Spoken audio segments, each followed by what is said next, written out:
I was in my room in Kelowna. My uncle Jean-Pierre, 47, was taking a shower. A strange warmth bloomed in my core, a sensation I hadn't felt since I was a naive 18-year-old. It wasn't the innocent flutter of youth. It was a deep, insistent hum that drew me toward the bathroom.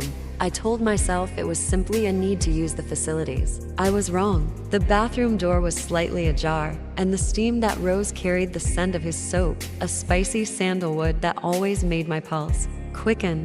I hesitated, then pushed the door open a crack. The sight that greeted me stole my breath. Jean-Pierre stood beneath the cascading water, his back to me. The water ran down his broad shoulders, tracing the sculpted lines of his back and the taut curve of his buttocks. The sight was intoxicating. A reckless impulse took hold of me. I didn't flinch. Instead, I leaned against the doorframe, the cool wood a stark contrast to the sudden heat that flushed my skin. Images, vivid and forbidden, flashed through my mind. It was Jean-Pierre who occupied every thought, every fantasy.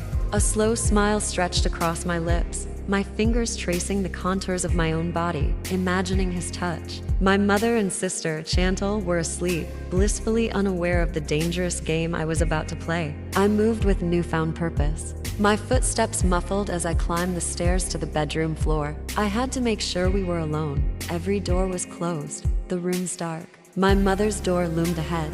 What would she think if she knew? I banished the thought. My mind was on Jean-Pierre, and reason had no place here. I reached Chantal's door, my hand shaking slightly as I turned the knob with excruciating slowness. The door swung inward, revealing a room shrouded in darkness except for the dim glow of its nightlight. A breathy laugh escaped my lips, a mix of nervous anticipation and raw excitement. Silently, I closed the door and stepped back into the hallway, my heart pounding in my chest. What am I doing? The question came, but it was too late. The pull toward Jean-Pierre was too strong. I descended the stairs, each step echoing the insistent rhythm of my desire.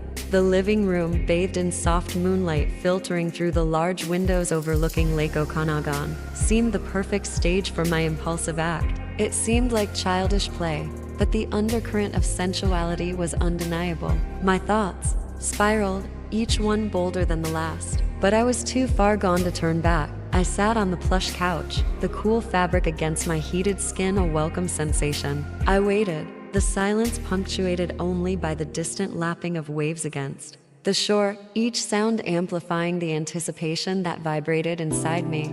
I waited for Jean-Pierre. I stood in the shower, the hot water a poor attempt to calm the growing mix of nervousness and anticipation churning inside me. I glanced around, half expecting someone to materialize, but the bathroom remained stubbornly empty. The silence was thick charged, as if the air itself were holding its breath, waiting for the scene to unfold. Time stretched out, each second an eternity, as my heart hammered a frantic rhythm against my ribs. Then the water stopped. The shower door opened and Jean-Pierre emerged, droplets clinging to his chiseled form like tiny diamonds. His hair, dark and damp, clung to his forehead, accentuating the sharp angles of his face. "Sorry, uncle," I blurted, trying to mask the blush creeping up my neck. But the heat in my cheeks betrayed me. He froze, his eyes widening slightly as he took in my presence. "What are you doing up at this hour, mon ici?" he asked, a hint of playful suspicion lacing his voice as he towel dried his hair. I bit my lip, struggling for a plausible excuse. "Oh, I couldn't sleep," I stammered, offering a deliberately mischievous smile. "I heard some noises and came down to check if everything was okay." "Noises?" he echoed, a flicker of amusement in his eyes. He began to move closer, a slow, deliberate advance that sent shivers down my spine. His gaze held a question, a silent invitation. "I thought you were a burglar or something," I said, the lie coming out in a nervous laugh. He laughed, the sound low and resonant. The distance between us closed, the scent of sandalwood and warm skin filling my senses. "I have a better idea," I murmured, my voice barely above a whisper, the smile on my lips now an unabashed invitation. "I thought we could play a game." He raised a dark brow, his eyes searching mine, a hint of understanding dawning. "In their depths, a game?" he repeated, the word laced with a newfound intensity. I nodded, the nervous flutter in my stomach now replaced by a thrill of anticipation. "Yes," I breathed, The word a soft challenge. A moment of charged silence hung between us as he seemed to weigh his options, the air crackling with unspoken desires. Then a slow smile spread across his face, a smile that promised a delicious unraveling of boundaries. He stepped closer, so close I could feel the heat radiating from his body. Okay, he whispered, his voice a low rumble. Let's play. The air thickened with tension, our gazes locked in a silent duel of wills.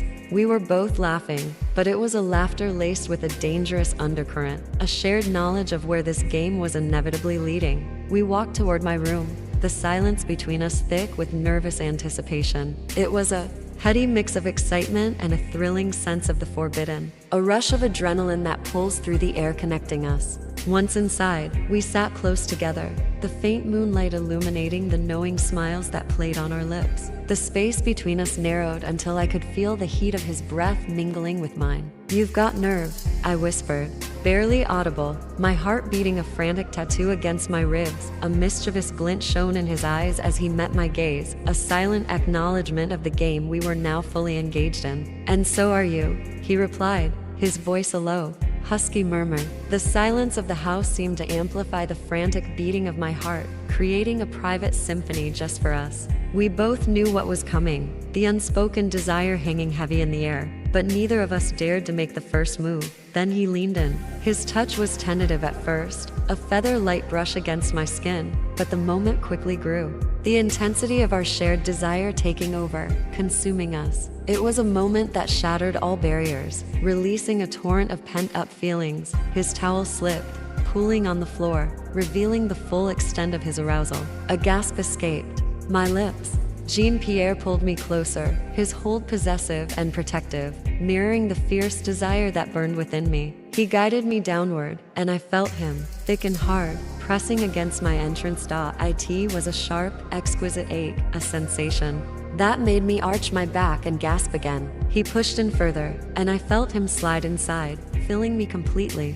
I clung to him, our bodies moving together in a desperate rhythm, a whirlwind of unspoken sensation and need. When it was over, we lay entwined, the silence now comfortable, punctuated only by our ragged breaths. A small, knowing smile touched his lips. I think we should end it here for today, he murmured, his voice filled with a hint of regret. He stood up, pulling on his discarded clothes, then left my room, leaving me tangled in the sheets, my mind spinning. I lay there for a long time, mechanically making the bed, lost in the memory of what had just happened. That night had been sensational, a secret we now shared, a first taste of something exciting and dangerous. No one else knew what had happened between Jean-Pierre and me. It was our own private adventure. Sometimes the best stories are the ones that remain untold. I know what happened may be considered controversial. Not everyone will understand, but I am a young woman and I like to experience life, to embrace excitement. Was I wrong? Should I just enjoy the moment without thinking about the consequences?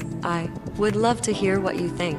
If you enjoyed this story, please like it, it really helps the channel, and leave a comment below. I look forward to reading your thoughts. Don't forget to subscribe for more stories. We always have new and exciting content to share. Until next time.